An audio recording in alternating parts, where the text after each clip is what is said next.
We're going to go check out this in a grand intro. See you all in a hot minute.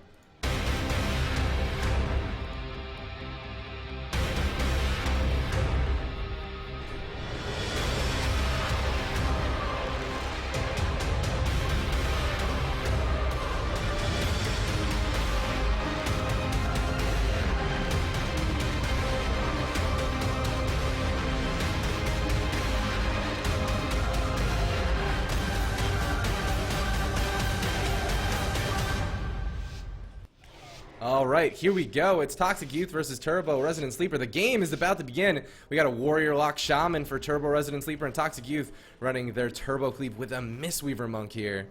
And here we go. The Warriors have charged one another.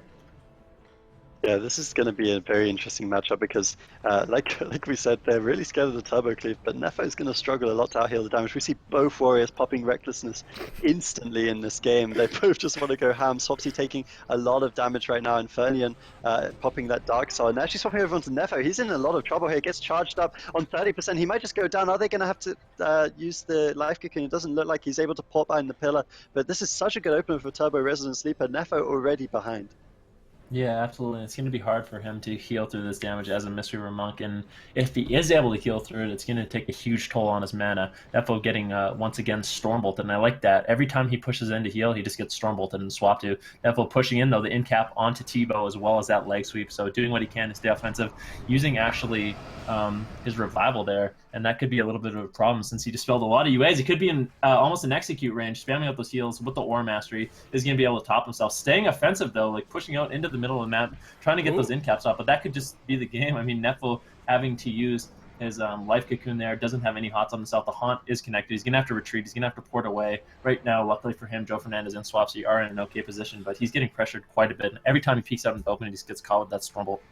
Yeah, Joe Fernandez kind of had his smoke face on there, leaving Nefo essentially to the wolves, just tunneling down T-Bow, but it looks like he's decided he does have to peel just a little bit now. We do see Swapsy trying to reconnect to T-Bow. Joe Fernandez is trying to walk to him as well, but Haxon's just hamstringing him. He can never connect. Just watch Joe here.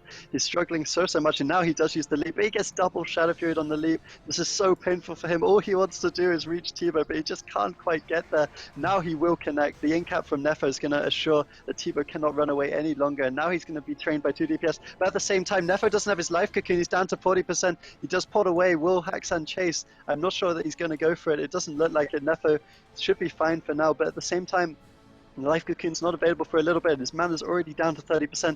Both teams running down. Infernian taking a lot of pressure as well. T-Bow's struggling a little bit. He just needs to get a cast off, but Joe Fernandez is just training him relentlessly. Nefo down to 30% now. He's in a lot of trouble. Can they get the charge on him? The Stormbolt on the Aura Mastery, that is huge. The Life Cocoon having to come out, barely able to keep him alive there. It's going to get chunked through instantly. Joe Fernandez is caught at 30% in the Shamrage being used by Swapsy. There's so many cooldowns coming out from Toxic Youth. The recklessness from Haxan is assuring that Nefo is falling further and further behind, down to 20%. The charge done now. No Life Cocoon available. He's in a lot of trouble. Yeah, absolutely. He's down to 40% HP. Another Stormbolt coming out. He does have his Trinket available and a port, so he's able to port away, but the the full dots onto him at the moment. Haxan actually deciding to push in onto him. Now Nefo has to push once again into the middle of the map, and Fernandez going to be able to load him up with dots once again. Swapsy taking a little bit of pressure. Joe Fernandez taking a little bit of pressure. Nefo's mana is going to be the name of the game, down to 14%. So even if he can survive this, he's on such a time limit because of his mana, and this looks like it could just be it. He doesn't really have an answer for the next Stormbolt that comes in. Gets the leg sweep on a Haxan, going to get a little bit more healing out, but down to 6% mana. Double Shockwave coming out from Joe Fernandez onto T-Bow as well as Infernian. And now T-Bow in a little bit of trouble using that Spirit Walker's Grace as well as his Aura Mastery. Gets charged stunned on that. He could be in a lot of trouble. Nefo might be able to hold on with this Life Cocoon just a little bit longer. T-Bow does have a Spirit Link available if he needs it. Haxan going to have to pull back though. T-Bow actually getting locked out. If he gets in execute range, this could be very dangerous. The Colossus Smash coming in does drop the Spirit Link totem, and Nefo, although getting caught in that Stormbolt, looks like he's going to be completely fine pulling back. Actually able to stabilize a little bit. It looks like Turbo Resident Sleeper is on the back foot now.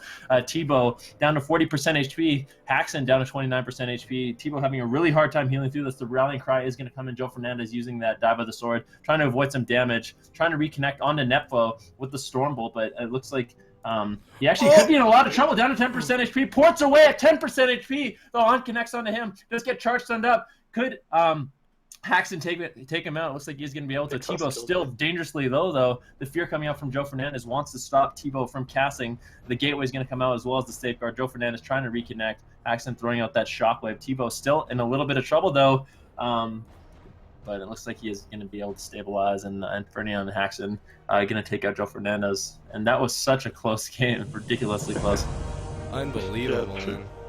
Both healers just got trained like so much. I can't believe Tebow was able to survive that. It looked like Toxic Youth were miles behind. It looked like Nefo was just dying and Tebow was just completely fine for the longest time. But then after he had to commit that second Spirit Link, Joe and Swapsy were just relentless, and he was sitting at about 30% HP for a good 30 seconds or so. I think he didn't get any healing off. He ran out of mana. But the problem is Nefo has to he has to push in at some point to heal Joe and Swapsy, because Infernion is doing a lot of damage to them as well, and he can't just heal from behind his pillar. So he has to commit to heal his DPS, and then eventually he runs out of cooldowns, but it was only barely in time. Toxic Youth, man. They're going to fall to Turbo Resident Sleeper here in game number 1, but we're going to be jumping into the next game here soon. Shout out to where shout outs are due. Trainrex TV has subscribed. Thank you so much. Let's get some GCD hypes in chat for the new sub Trainrex. We also got a 4-month resub from Valines XX, a $5 donation from Dingus. And he says, I watched your setup vlog and I wanted to know what kind of desk you have. I don't know what kind of desk I have. I got it at a flea market. I'm not even gonna lie to you, man. It's like just one of those. I highly recommend utilizing your local Goodwills. They're awesome. Thank you so much. Flux LOL is a T-tosser. I don't necessarily approve of your name, but I approve of your support, man. Thank you so much for that subscription. Get some GCD hypes in chat for him. RLS is just AFK, has subscribed for 2 months in a row. And Flux has subscribed as well as Turncoat Tony. Oh my goodness, I didn't see that. I'm just like scrolling up for days. Thank you guys so much for the continued support. It actually is unbelievable. We here at GCDTV, we actually rely heavily on our subs to be able to continue to do this as a full-time job. So thank you all so much for that. Make my dreams come true. We just got 11th month resub from, oh man, Evangelion 15. Thank you so much, man, for 11 months in a row. And I swear that 12 months, I might be able to pronounce your name. There's like a 70% chance that might happen if we go to a full year. I'm just kidding. But thank you so much, guys, for that love and support. But it looks like the game is finally ready. Here we go. The next map of this series is going to be Dalaran Sewers. Let's take a quick look. I'm not anticipating any comp swaps, and there is not. But it is Dalaran Sewers, chosen by the Turbo. Maybe next time, Joe Mitch. Maybe next time. Maybe I'm next noticing time. a trend with these warriors here where they're all running Bloodbath. Is that like a new thing in Europe? Is that like? I mean, it's just a seems nice like every peel warrior. tool, right? Yeah, it's great. Yeah, I guess I it is a mean, little bit of additional damage to get peels. I'm not sure I Just- like it from Haxan, because I mean, well, he did do an excellent job of slowing the DPS off his healer, and I guess that is important. So I can see why he's running it, but at the same time, I would just love to see him running like a more offensive talent, Yeah, like like Avatar's in that tree, right? Yeah, Every like he just could use trying to tunnel Avatar. down Defo. Yeah. Yeah, He could maybe destroy he's him. He got him dangerously low a couple of times, so.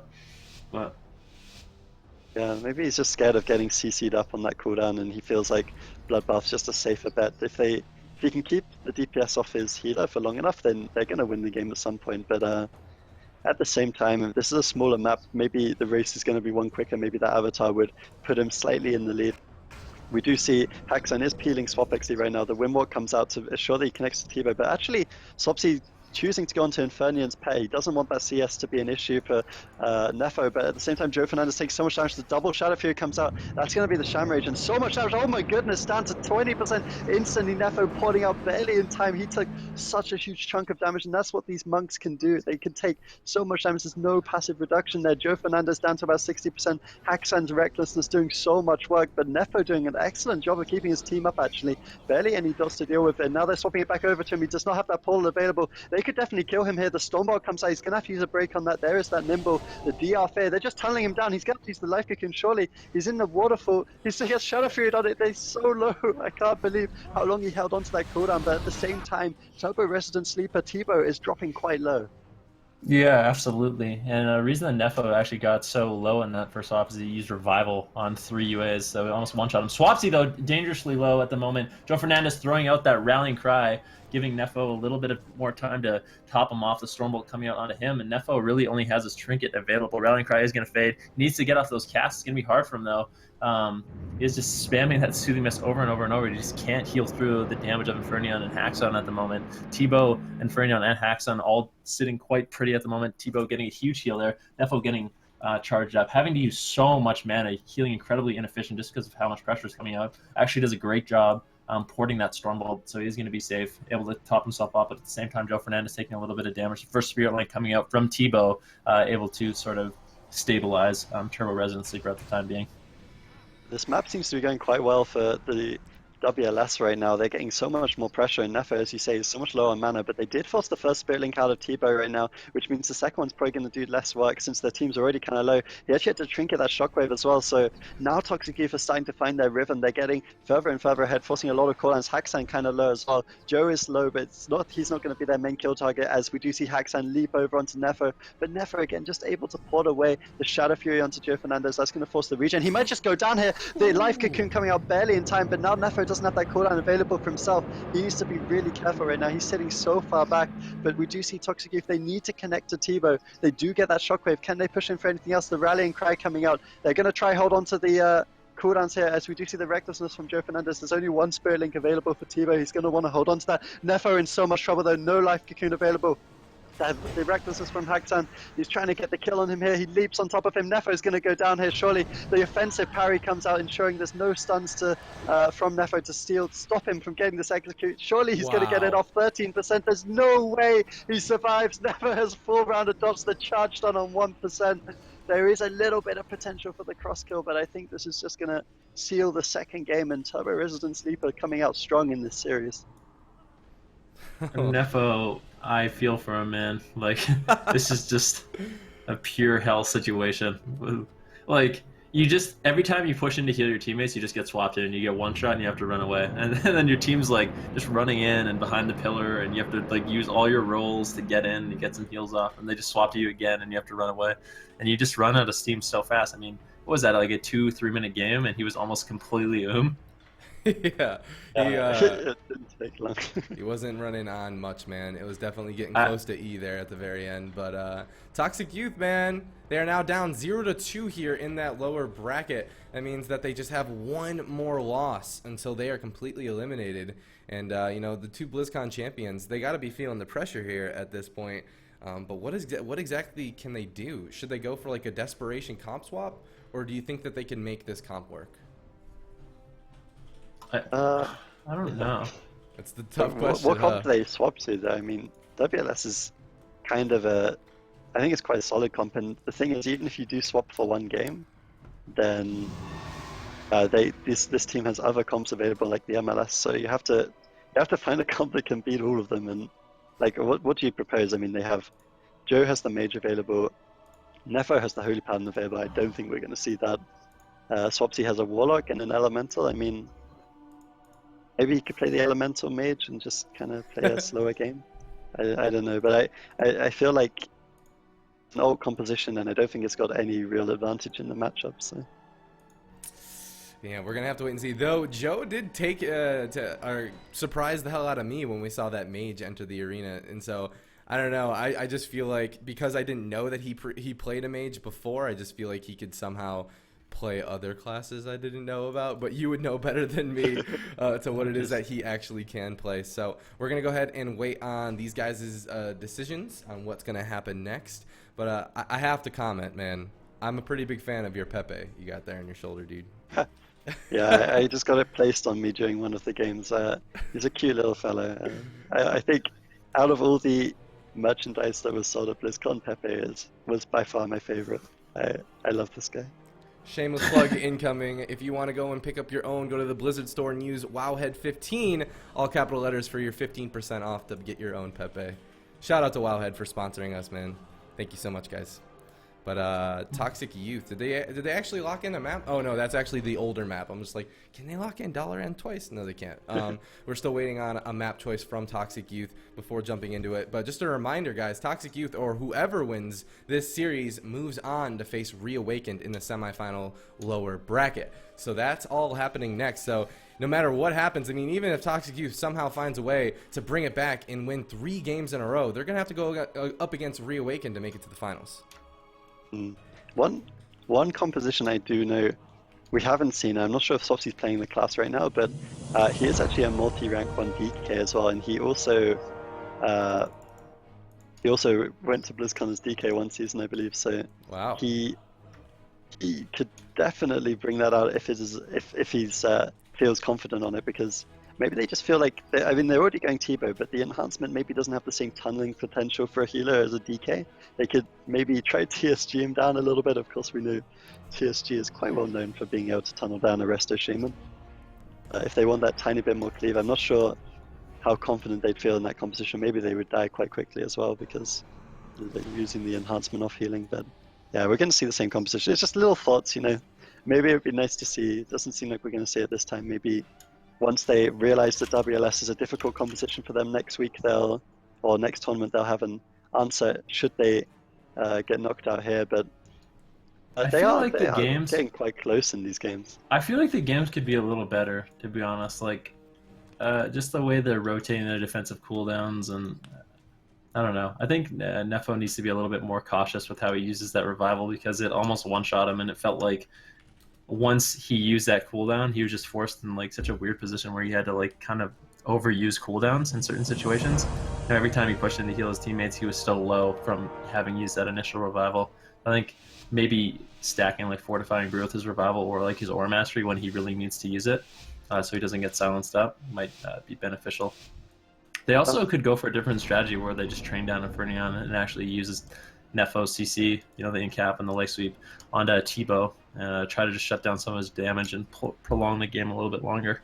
Yeah, I mean, that's a like traditional turbo strategy, right? It's just like shut down the main damage dealer as much as possible, put your stuns onto him even if you need to, just every pummel. And it actually seems like that's what they're going for, so a good call there by you reading what they're going to do. Can they get a stun off that on T-Bow? If they can follow up that in-cap, then maybe they can get a lot of pressure onto Infernion. He's just getting locked on cast all the time. And look at the position for Toxic Youth now. There's barely any dots out really onto them. Nefo looking quite healthy getting these heals out, but we do see the CS coming out from Infernion. They should be looking to get that pet down. I know Swapsy loves to kill those pets, so I'm sure that's something we're going to see in the near future. The double shockwave coming out though. Joe Fernandez dropping low, but Infernion dropping lower, down to about 30%, has to pop those regens out of that stun, and we see the Aura Mastery coming from T-Bow as well. The Dark Soul coming out. They need to start getting these swaps onto Nefo, otherwise I don't see them winning. We do see a beautiful port there by Nefo on the Leap Stormbolt. Excellent play from him. He's not going to have to use a single thing. Joe Fernandez dropping a little low though. Nefo going to have to push back in to heal him up. This is the Dark Soul from Infernion. If they can stabilize from this, I think they could just kind of tunnel him down like we were saying. Yeah, Nefo able to get out those soothing mists, spamming out those enveloping mists, I'm sure, as well. Swapsy's still a little bit low, though. The Haunt has connected on him. Nefo getting Stormbolted up, actually deciding to nimble that, push in, wants to stay aggressive, throwing out that in-cap onto Infernion, actually. Second Demon Soul being popped by him. So if they can stabilize through this, like you were saying, I think the strategy of sort of shut down the Warlock is working out a lot better for them. Nefo still has his Cocoon, his Revival, Fortifying Brew available if he needs it, as well as his Trinket. So this game going a lot better for him at the moment. Swapsy taking a little bit of damage, but I don't think it's anything Nefo can't heal through. The in-cap into life sweep onto T-Bow. T-Bow does have Trinket Link available if he needs it, but right now Infernion is taking a lot of damage. Joe Fernandez able to reconnect onto him with that charge, getting a lot of pressure out, actually pummeling there. The Colossus Smash coming in. This could be the first link from T-Bow, not able to get out too much healing. Nefo under a little bit of pressure, but if we look, Nefo's mana is a big factor in this game as well, already down to 32% mana, at the same time taking a huge sip of that Mana Tea, so able to stabilize his mana quite a bit. Yeah, some nice cross pummels coming out onto T-Bow. It's putting him further behind now. And we do have to bear in mind that Infernion already used both his Dark Souls. He doesn't have another one available for 30 seconds, which does mean, although Nefo did use a lot of mana counteracting that, he should have a decent time keeping his team stable for right now, and that means they can be offensive. We see the recklessness from Joe here, dropping Infernion down to about 50%. T-Bow hasn't really had to use too many cooldowns here, but they're actually starting to swap it over onto him, so maybe that Spirit Link won't do too much anyways. Infernion at about 40%, he's also at about 40%. There's not too much available. We do see the charge on that heal. So nice offensive plays coming out from Joe Fernandez here, and they're starting to rot this team down. They just need to be a little careful that they don't overcommit to T-Bow. I'd love to see them just kind of sit onto Infernion still, try and shut down that damage, but it looks like the stun on the trigger might be enough for T-Bow to go down. An excellent push from Nefo there. So brave to push into literally melee range of the rest of Shaman to get that stun, and he goes down before the Spirit Link, and that's a new strategy from Toxic Youth. That ability to adapt has put them back one game into this series. I think that's exactly what they needed to do, though. Like, having Nefo just sort of play midfield, getting loaded up with dots, and just charge and stormbolt it over and over. He's not able to, like, do the strength of a Mistweaver Monk, which is actually push in and get in caps and leg sweeps, get out that instant CC, and try to make it so his team has more pressure. If he's just trying to play midfield, there's absolutely no reason for him to be a Mistweaver Monk over, like, something like a Resto Druid, you know, who would be much more effective at a strategy like that. So I think them sort of adapting, changing their strategy, playing towards the strengths of a Mistweaver Monk a little bit more, definitely helped them secure that win. Yep. And there you have it. Toxic Youth, you know, fighting their way back into this now 1-2. Turbo Resident Sleeper, they still only have one win away from knocking them out, but Toxic Youth, they're not going to go out without a fight here, and you know, the adaptation on their play was definitely noted, and not even just in the swaps to T-Bow, but I felt like overall, just they seemed a lot more disruptive almost. Like the cross kicks over on the T-Bow happened like relatively often, and it seemed like the pressure was really there. So maybe this could be the comeback story for Toxic Youth. We're going to find out next as we get the next map locked in. It looks like the next map is going to be Tolvaron Arena. I like that choice coming out from Turbo Resident Sleeper. They know they're facing double melee, Warrior, Enhancement Shaman. They're going to go ahead and spread them out and force them to, you know, overextend if they want to do some cross kicks like they were doing last game. So we're going to be queuing up for that in a hot minute, guys. But Toxic Youth, do you think that it's possible for them to come back in this series, or is Turbo Resident Sleeper, you know, looking strong enough to just take them out? I think Toxic Youth can absolutely come back. We need to see the same thing. Like, I really think that Nefo needs to be pushing in. Like, it sounds really, really counterproductive, but I swear sometimes you actually end up taking less damage if you're not playing midfield. Even if you're on the same pillar as the Warlock, it's way harder for him to, like, get haunts off and stuff like that if you're able to LOS with that pillar as opposed to being in the middle of the map, you know? So you can actually avoid damage by being on top of them in some situations. And when they pick Tolvir here, they're thinking Nefo can't have his port behind a different pillar because it's going to be out of range, right? Like, and he won't be able to get back in. It's going to spend so much time running around the map, he won't be doing any healing or CC. But actually, the pillars are so big that I think he can just afford to put his portal, like, cheekily on the same pillar that T-Bow and co play on, and just play on the other side of it, and it'll be hard for Haxan to connect anyways. So this could end up backfiring. But I think that's exactly what they need to do. If Nefo actually does that, I think they have a really good shot if they play that same sort of strategy of shutting down the Warlock, CCing T-Bow. Yep. I think you're right. All right, here we go. The game is about to start. Just kidding. They're going to go ahead and leave the arena. Looked like there might have been some sort of technical issue.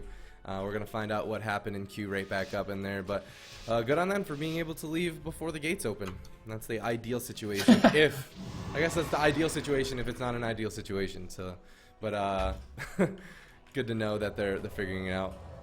Wait, what? Nefo frames broke? Oh, Frames. Oh, yeah. What do you think? Like his forearm broke or something? No, yeah, like some sort of like weird like you know, name for like a bone I've never heard of before or something. Someone just that would be quite an issue if imagine if you like break your hands from like mashing the buttons too hard. I don't know. He's very fast at reacting to those you know, those swaps to him and porting away. Maybe he just hits him so hard, and then all of a sudden he's just like port, and he breaks his hand mid game because of it. Crazier things have happened. Unfortunately, our monk will not be able to play since he broke his hand last game. That would be a pretty unfortunate story to tell. That's a question for you. If you broke your finger, would you play out a series with a broken finger? I don't know. I haven't had a like, properly broken finger before. BlizzCon final, broken finger, You excruciating would try, pain. wouldn't you? Unless you had a. Of course you would try, but you'd like. You would probably lose. And then the money would all be 2-1, spent on doctor's bills since your finger would be completely ruined. But I mean,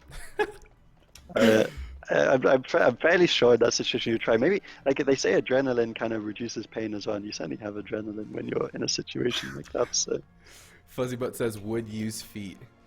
That would be impressive. Like on the main stage in front of thousands of people, just like with his feet up on the keyboard. I'm being told that apparently Zunyaki actually played with a broken finger during regionals practice. So Oh wow. I guess it has been done before to some extent. I mean, it's not exactly the same, but yeah. Yeah, respect. Like, because these things must happen. I mean, gamers break your hand. Like, you can break your hand time to time doing fairly easily. incredibly weird stuff. But yeah, I mean, if you're one of these serious teams that's actually committing a significant amount of time to these games, then I mean, you want to keep doing something, right? It's the most frustrating thing to actually not be able to play because of an injury. All right, well, here we go. It's game number 4 between Turbo Resident Sleeper and Toxic Youth, and it looks like both teams are obviously running the same exact compositions and specs. Unfortunately, it looks like we're not going to be able to see the Warriors' defensive cooldowns here. I'm not exactly sure why, but it's all good. Can Toxic Youth bring it back and tie up the series 2-2, or will this be the end of their tournament lives right here, right now?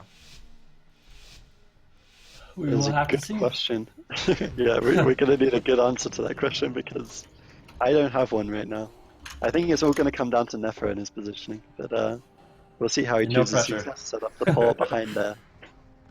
And actually, they're starting with the Fib, but they're not getting too much done with that. So the CC chain onto Tebow, I don't want to say it's wasted, but there's not too much being achieved. Nefo is able to push in and get the stun, but it looks like they're going to be quite healthy. And now the Reckless is coming out from Haxan. We'll have to see what he can get done with this. It looks like he's actually hitting Swapsy right now. He's only really able to hit the DPS. The Stormbolt comes out onto Nefo, I think. Or maybe it didn't. Maybe he was able to melt it or intervene it or something. I thought I saw a Stormbolt animation, but maybe I'm wrong. We see Infernian with his Dark Soul up, but he's the one taking the most damage. Both warriors having exchanged their Recklessness is not really achieving too many cooldowns from either healer. Nefo is now forced to commit to get that CC onto Tebow, and he takes a little bit of damage for it, but it looks like he's going to be able to roll out, not even committing that port. He gets leaped onto him. We do see his ports actually set up on the pillar opposite from Tebow, so he's not going to go for that offensive play that Venriki and I perhaps would have liked. We see Swapsy down to about 50% right now, a nice Shadow Fury from Infernian. The second Dark Soul, maybe they're just kind of waiting out these Dark Souls. They know once the two of them are down, they can stabilize their team, and then Nefo can go for these offensive pushes. That's kind of what happened last game. They only started pressuring Tebow a little bit once the Dark Souls were down, and they are now. Looks like Nefo's quite stable. Maybe he'll set up his port on this pillar. We do see him pushing in. He gets the incap onto Tebow. The Shockwave onto Haxan. Looks like he's the target of choice right now. The leg sweep unable to connect onto Tebow, unfortunately. If they can get a stun onto him, they can keep up their pressure, but Swapsy's taking a lot of damage at the same time. Oh, he did set up his port offensively there. Colossus Smash comes in, though. He could be in a little bit of trouble. He does have that Life Cocoon if he needs it. Stormbolt coming out. This is surely going to be Life Cocoon. He needs to try and get Enveloping Mist up on that so he can get some big healing swaps. He's taking a little bit of damage too, having to use that Shamanistic Rage. Inferion being trained down, though, getting locked out quite a few times. Tebow still having Trinket as well as both Spirit Links available, so this isn't looking too good for Toxic Youth at the moment. They haven't got too much pressure out. The double Shockwave, though, coming out from Joe Fernandez, as well as the Fear onto Tebow into a full Hex. He has to Trinket that. And Inferion still trying to fake cast as much as possible, trying to keep up his dots, keep up the pressure. Nefo's mana already down to 30% HP, or 30% at the moment. I think he does have some Mana Tea available if he needs it. Trying to survive. Haxon is actually on his back. Nefo's still in a lot of trouble. The Haunt connecting onto him. He finally gets a little bit of breathing room, gets away, gets some casts on himself, stabilizing, but Joe Fernandez still in a lot of trouble. This game is just they don't have quite the pressure that they had last game at all. Joe Fernandez still in a little trouble. Nefo down to 11% mana, trying to drink some Mana Tea, but he doesn't have that many stacks. The Demon Soul coming out from Inferion, and this could just be what they need to secure the game.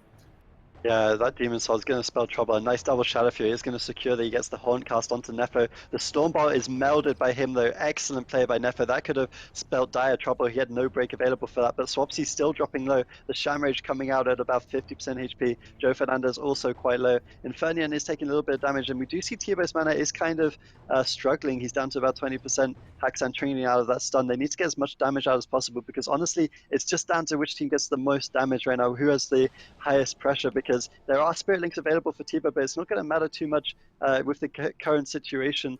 It looks like he's able to keep his team stabilized anyways. We do see the life cocoon forced onto Nefo in that swap. There's no Sham Rage available for Swapsy. I'd love to see them maybe fear up Nefo and go onto Swapsy here, but it doesn't look like they're going to opt for it right now, as we do see the fear onto T-Bow. Here's no trigger available. Inferno could go down here. The gate comes out. Is he going to be able to get the Spirit Link off? He needs to. He does barely get it out in time, and that was a close call for Turbo Resident Sleeper. They almost ended up with Inferno going down there. Yeah, Infernian actually has a Demon Soul available, so if he can load up the team with dots, which he has right now, and he wants to pop that Demon Soul, they could get out a lot of pressure. The Stormbolt on an Nefo, the double Shadow Fury coming out as well. Infernian getting locked out on that Haunt. He wants to probably get that Haunt up before he pops his Demon Soul. So kind of sitting on that cooldown. But now T-Bow down to 5% mana. Both healers running on fumes at this point. Not even at dampening. Just such a high-pressure game coming out from both teams. T-Bow actually the target of choice. The Colossus Smash coming out from Joe Fernandez on him. But Haxon trying to pressure Joe Fernandez, who does use that dive by the sword. T-Bow actually getting in-capped up on that heal. Double Shockwave coming out from Joe Fernandez onto Haxon as well as T-Bow. Both of these players are in a lot of trouble at the moment. Nefo able to sort of stabilize, and Furion not able to get out too much damage. He does have that Demon Soul still available. If he can get out the Haunt, and this might be it. Gets up that Haunt, putting dots onto everyone, loading them up. Nefo able to just port away though. T-Bow still running on fumes, 4% mana on Furion, another target of choice, using that Demon Soul. Wants to get out some additional pressure. The Devil Shadow Fury coming out, loading up his team with UAs. Nefo doing everything he can to heal through this damage, getting off some manatees. Also, the Stormbolt coming out from Haxon onto Nefo. Joe Fernandez using that Recklessness now. It could spell big trouble for Infurion. T-Bow still has his Spirit Link Totem available if he needs it. Haunt's connecting, though, onto Nefo. He is trying to kite as much as possible as Haxon does connect onto him. The Ore Mastery coming out. This is sort of his last defensive cooldown to keep his team stable. He is pushing in, wants to make those offensive plays. The in-cap onto T-Bow. Haxon taking a little bit of damage is going to use that dive of the sword, and he should be okay. Yeah, but Infernian does have another Dark Soul still available, so they do need to watch out. Nefo, of course, no mana, his whole team rotting down. I'd love to see him just pop it. Maybe he's waiting for the pummels to be out the way so he can maximize his damage when he does. He's taking the brunt of it right now, though. He needs to pop it soon whilst he's still offensive. T-Bow won't be able to keep this up forever. Of course, he is also tapped on mana, like we said. Both healers just running on nothing right now. He needs to pop that Dark Soul. I'm so surprised that he's not doing it. Haxon's Recklessness is now available, or he did just use it to get that pressure. Swapsy dropping down to about 30%. He could easily go down here. There's no Sham Rage available. There is that Life Cocoon, but now Nefo's exposed to a swap perhaps. If Haxon could just connect to him. The T-Bow getting locked on that heal there. Infernian at about 70% HP looks quite okay at the minute. T-Bow might even look for a drink here. They're trying to kite him away. Infernian kiting the DPS away so they can maybe stop it, but it doesn't look like he's able to. Infernian dropping so low here. He could just go down the execute range. He actually survives an execute from Joe Fernandez. I cannot believe that. The link coming out barely in time, but because of that, the entire team is dead. Down to 10%. There's no way he's getting out of this one. Infernian, my good friend, you are dead. Oh my goodness! I can't believe it. That's gonna be that. What an that was unbelievable crazy. game. I actually can't believe Nefo was able to keep his team up for that long. You know, that was really incredible. Turbo Resident Sleeper are now tied with Toxic Youth here in a 2-2 series in the lower bracket. Back and forth series, unbelievable play. Nefo surviving for freaking ever with no mana pool, as well as T-Bow though. Credit where credit's due. He got a Spirit Link off just in the nick of time, but it was too little too late, man. And when they just smelled blood in the water and they took them both out. Look how fast these two just died. Back to back, boom, headshot. That'll do it. And we're going to be going into the final game of this best of 5 series. And wow, I'm nearly speechless, but I'm just going to continue to just mutter words that don't make sense because that was really impressive. And here we go. Game number 5 is up next. Both of these teams I am anticipating going to be sticking with the same compositions. Grand Arena, Dalaran Sewers, Tigers Peak, Tolvaron Arena have been played. So what does that leave left? Ruins of Lordaeron and Blades. Maybe in... I think honestly, I think Turbo Resident Sleeper's best choice is Blade's Edge. As a Mistweaver Monk, you have nowhere to hide. Like, You're just on the bridge. Your team's pushed in. You're going to be loaded up with dots the whole game. Like, even though you have this Z-Access port, it doesn't matter. You have to like run down and heal yourself and port back up to heal your teammates, and you just get pressured so much. You have to go through so much mana, and it's going to be so much harder for Swapsy and Joe Fernandez to actually take out Infernion. Yeah, the line of sight underneath the bridge is like odd, right? But like on the bridge, it's like a bottleneck. There's just so much pressure for the WLS to pump out. Yeah, and the only thing I don't like about Blade's Edge is, firstly, you can kind of get caught in that situation where you might get double shockwaved a lot if you do pull back too much. But Infernian and Tibo have been doing a good job with that so far. The main concern I have is every single time that Infernian drops down, they're just going to swap it over to Tibo, and they're going to keep a lot of pressure that way. There's not really going to be too much they can do about that. And the thing is, if Nefo drops down, sure, Haxan can't really... like, Haxan's just going to swap to the DPS, but they haven't been getting that much pressure on Joe and Swapsy. Joe and Swapsy have a lot of their own short individual cooldowns. So it doesn't seem to matter too much. As long as Nefo is able to get some healing on them, he has basically as much time as he likes to top himself off most of the time, which means maybe the Z access would actually help Nefo more. But I mean, it's close, right? Because like you say, maybe it'll work the other way. Inferno will just be able to sit in the middle of the bridge for the majority of the start of the game and just pump out infinite damage into Nefo, who won't really be able to LOS it and heal his teammates. So Question it could for work you guys. either way. Now, that being said, whoever wins this series will be moving on to face Reawakened. If you guys were Reawakened right now with your main compositions, you know, RMD, they have that LE Mage composition available to them as well. Which one of these two teams would you prefer to play? Probably... That's a tough one. I mean, it's like WLS or Turbo Mistweaver. Really? You have to bear in mind, Reawakened are actually the team that put both these teams into the lower bracket, I believe. So they're probably quite happy anyways. I think the only thing I'd consider is that firstly, I think the Monk Turbo is not a big issue for the RMD coming out of Reawakened. I mean, they did have some close games. I think they dropped a game as well, but I think that's a matchup they should win. The only thing we haven't really seen out of like meet Reawakened's RMD is we saw Turbo Resident Sleeper running the MLS into the RMD, and Tibo kind of died in the opener. It wasn't really a proper game. I think if they can sort out some of those issues with the MLS, maybe Tibo alive at the start of the game, they could definitely get something going. If they could just snowball their CC a little bit, maybe the MLS could cause Reawakened a few troubles, but I think Reawakened are looking quite happy right now. Yeah, I'm excited to see that matchup. I don't even think MLS is that big. I mean, you can lose as RMD against an MLS, but I really feel like as RMD, it's your game to lose. Like, if you pull back and play safe, it's really hard for the MLS to push in and actually secure a kill. And then when you do, you compromise your position so bad. So as long as RMD doesn't stay in too long and get overly aggressive and just trade cooldowns where they need to, eventually I think they'll land a kill and they'll be pretty safe doing it. Yep. Yeah, I completely agree. I think they can get the trinket from the Shaman. They could probably tunnel down the Mage. I think they have a lot of options against an MLS, but it's like Reawakened have already beaten these teams playing all their other compositions essentially. So that's their last little hope. Yeah, maybe. I mean, we saw Turbo Resident Sleeper, of course, take a game against RMD as triple DPS as well. So maybe that could be another option, right? Yeah, but their WLS did beat Kenitra Tigers 2-0 more recently than that Reawakened series as well. So maybe, I mean, there is a decent chance for WLS in the matchup, I feel like. I feel like with the Mage nerfs, I think WLS, if they're playing Horde, I don't know if they have the ability to play Horde, but like a triple orc WLS is really hard for an RMD to deal with, I think. Especially with the deep freeze change. It's going to be like a 2-second deep freeze. Yeah, Tibo's just not going to get CC'd at all. Yeah. And yeah, I could see that. I mean, all three of them running Orc's going to be incredibly difficult. I'm not sure if they have that available to them. I really think they should if they don't. So yeah, I think you want Toxic Youth to win this game if you're Reawakened. I think that's the conclusion we've come to. That was a long drawn out conclusion, but here we go. Swapsy already taking a lot of damage here in the last game of the series.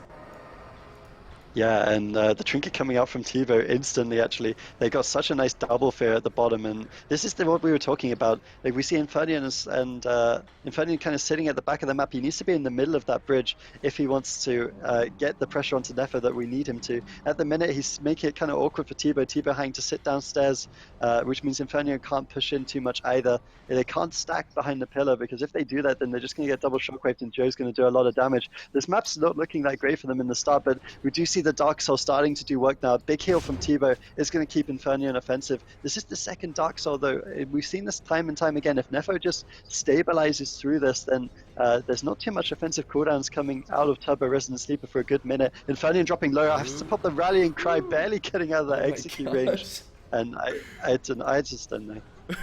And Tebow actually pre-linking that, which was a really good job. Rallying Cry is going to fade. Infernion actually able to get some of those haunts out. Actually gets locked out there. Nefo going to be using that Life Cocoon. Joe Fernandez using his Dive of the Sword, trying to prevent some damage incoming. The double Shadow Fury coming out onto Joe Fernandez as well. Swapsy still has a Shamanistic Rage if he needs it. The end cap onto Tebow, though. Infernion in a lot of trouble, down to 20% HP. The full leg sweep. This should surely be the game, unless Infernion can somehow kite, but he's not going to be able to. Ports up. Joe Fernandez reconnects with the execute. And that's going to be the series. And Toxic Youth able to take down Turbo Resident Sleeper. Yeah, and I think they just kind of got caught in a bad position. I think like Infernion needs to run right to the center of that bridge if he wants to make full utility out of that map. Like they started downstairs, they got double feared, they got stunned, they got clumped. They were in this like little bottleneck we talked about, and they weren't able to use the map at all to their advantage, and they died super quickly this game. Yeah, they really did. I mean, from start to finish, I felt like the pressure was on. Toxic Youth really went into that game looking to take the series, and what an upset. They came back, man. They actually did it. Unfreaking believable. I feel like I can never count a team out in this entire tournament, ever. I feel like they just were running the wrong strategy the first two games. Like, they were just letting Infernion do way too much, and I think slowing the game down, making it a little bit easier for Nefo to actually heal through that damage and give them time to actually set up a kill is definitely what they should have been doing from the start. And I think them switching up the strategy like that is ultimately what made them win the series, of course. Yep. Well, now